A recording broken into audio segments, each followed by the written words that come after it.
Mr. Mohammad Rafiq.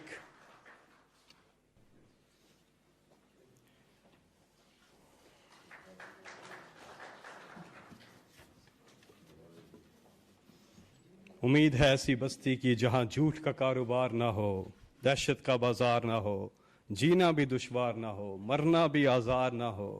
یہ بستی کاش تمہاری ہو، یہ بستی کاش ہماری ہو، وہاں خون کی ہولی عام نہ ہو، اس آنگن میں غم کی شام نہ ہو، جہاں منصف سے انصاف ملے، دل سب کے سب سے صاف ملے۔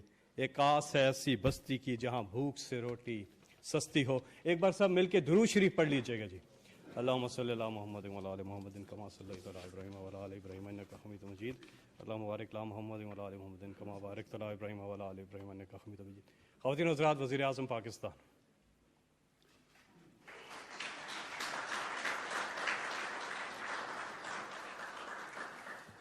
بسم اللہ الرحمن الرحیم۔ ایاک نعبد و ایاک نستعین۔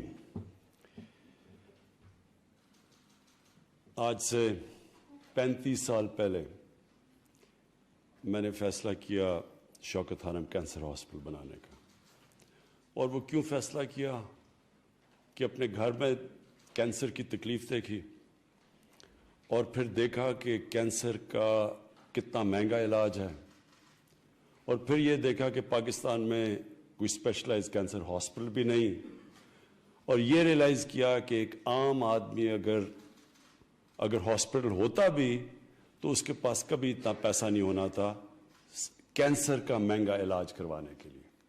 تو یہ وجہ تھی کہ پوری اگلے 10 سال میں نے اسٹرگل کی ہاسپٹل کھولنے کی، اور ہاسپٹل کھولنے کا مقصد کہ ایک ایسا ہاسپٹل ہو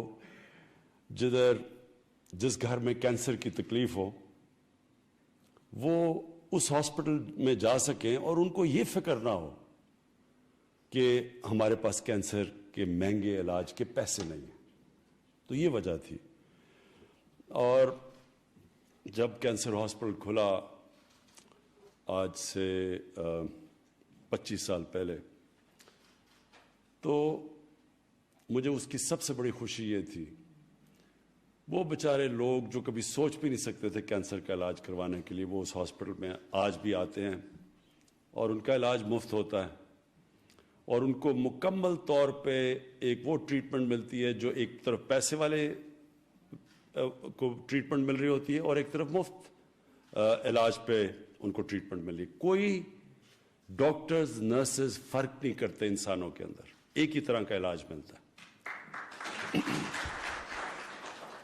تو میں یہ سوچتا تھا تب کہ کبھی اللہ نے موقع دیا تو پاکستان میں ایک ایسا ہم سسٹم لے کے آئیں گے کہ غریب گھرانے کے اندر اگر کوئی بیماری ہوتی ہے اور ان کے پاس پیسے نہیں ہوتے تو ان کو پھر یہ فکر نہیں ہونی چاہیے کہ ایک طرف تکلیف ہے کہ گھر میں بیماری ہے، اور دوسری طرف پھر اور بے بسی ہے کہ پیسہ ہی نہیں ہے اس بیماری کا علاج کروانے کے لیے۔ تو یہ ہماری تب جب میں پالیٹکس میں آیا، میں نے کہا کہ اللہ ایک دن مجھے موقع دے گا تو میں یہ سب سے پہلے چیز کروں گا، اور میں جن گھروں کے اندر اس طرح کے واقعہ ہو چکے ہیں کہ گھر میں بیماری اور پیسے نہیں ہیں، وہ سب جانتے ہیں کہ میں کیا بات کہہ رہا ہوں۔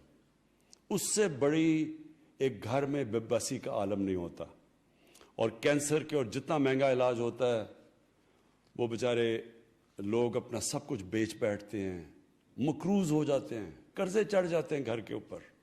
وہ لوگ جو سفید پوش ہوتے ہیں وہ غربت کی لکیر کے نیچے چلے جاتے ہیں علاج کرواتے۔ تو یہ آج جو ہم آزاد جموں اور کشمیر کے لیے لانچ کر رہے ہیں ہیلتھ کارڈ، مجھے آج اس کی بہت خوشی ہے کہ 12 لاکھ خاندانوں کو ایک ہیلتھ انشورنس ملے گی، اور کوئی بھی ان کو کسی بھی کتنے 40 ہسپتال کتنے 350 ہسپتال ہوں گے پرائیویٹ اور گورنمنٹ کے سارے پاکستان میں کہ وہ جا کے اپنے ہیلتھ کارڈ سے کہیں بھی جا کے اپنا علاج کروا سکیں۔ اور یہ بھی مجھے بڑی خوشی ہے، یہ سب سے پہلے پختونخوا میں جب ہماری حکومت تھی پچھلے دور میں، تو تو ادھر سے ہم نے شروع کیا. تب بھی بڑے لوگ کہتے تھے کہ یہ ہو نہیں سکتا. تو پختونخوا نے اب فیصلہ کیا ہے کہ سب مکمل طور پہ ہر پختونخوا کے شہری کو ہیلتھ کارڈ ملے گا, یعنی کہ ہر شہری کے پاس ہیلتھ انشورنس ہوگی.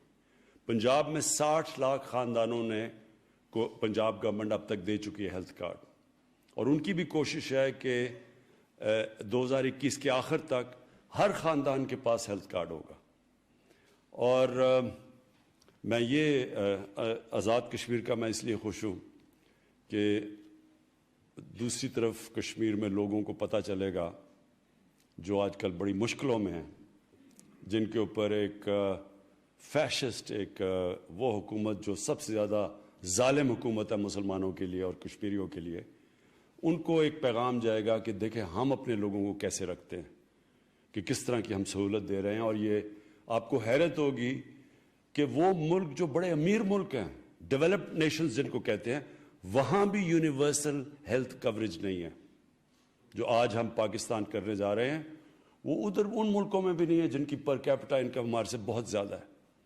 تو یہ ایک بڑا ایک جرأت مند فیصلہ تھا ہماری حکومت کا کہ اتنا بڑا قدم اٹھانے کو, کہ ایک طرف قرضے چڑھے ہوئے ہیں ملک کے اوپر اور ابھی ہمارے پاس وہ وسائل نہیں ہیں, لیکن اس کے باوجود ہم نے فیصلہ کیا کہ ہم سب سے پہلے جو بنیادی ضروریات ہیں ہمارے لوگوں کی وہ پوری کریں گے. اور جب میں مدینہ کی ریاست کی بات کرتا ہوں تو یہ ہم نے یہ کدھر سے لیا, یہ سوچ کدھر سے آئی؟ یہ نبی صلی اللہ علیہ وسلم سے سوچ آئی. جب انہوں نے مدینہ کی ریاست گئے تو وہاں بھی بہت برے حالات تھے, ان کے پاس اچھے وسائل, ان کے پاس وسائل نہیں تھے اس وقت, لیکن تب انہوں نے فیصلہ کیا کہ دنیا کی تاریخ کی پہلی فلاحی ریاست قائم کرنے کا. تو میں یہ لوگ کہتے ہیں کہ جی پہلے پیسے آئیں گے پھر فلاحی ریاست بنے گی. انہوں نے ثابت کیا کہ پہلے فلاحی ریاست بنتی ہے اور پھر پیسہ آتا ہے. یعنی کہ اللہ کی برکت آتی ہے جب آپ ایک دکھی انسانیت یا غریب لوگوں کی جب مدد کرتے ہیں, اوپر والا غریب کی دعا سنتا ہے اور پھر وہ خوشحالی لے کے آتا ہے. اور اگر آج آپ نے دیکھنی ہے خوشحالی, یعنی جو میں نے ساری دنیا میں پھرا ہوں, سب سے خوشحال جگہیں اسکینڈینیوین ملک ہیں.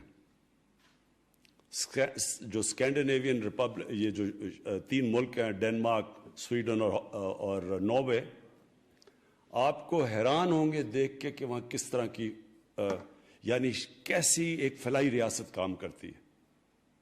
مکمل طور پہ ایک عام آدمی کی بنیادی ضروریات ریاست پوری کرتی ہے, اور وہاں اللہ کی برکت ہے. یعنی خوشحال وہ لوگ ہیں, وسائل پاکستان میں اور دنیا میں بہت زیادہ ہے ان سے, لیکن خوشحالی وہاں زیادہ ہے. اور میرا یہ مان ہے کہ اللہ جب دیکھتا ہے کہ ایک معاشرے کے اندر انصاف اور انسانیت ہوتی ہے تو اللہ کی برکت اس معاشرے پہ آتی ہے, وہ خوشحال ہوتے ہیں. اور انشاءاللہ ہماری یہی کوشش ہے کہ جب لوگ کہتے ہیں نا جی کہ میں پہلے کہتے جی ایشین ٹائیگر بنا دوں گا تو پتہ نہیں لاہور کو پیرس بنا دوں گا, ہماری کوشش ہے پاکستان کو فلاحی ریاست بنانے کا. اور جب فلاحی ریاست بنے گی ہم ادھر چلے جائیں گے جو ہمارے فاؤنڈنگ فادرز تھے, جو آبجیکٹیو ریزولوشن تھی پاکستان کی.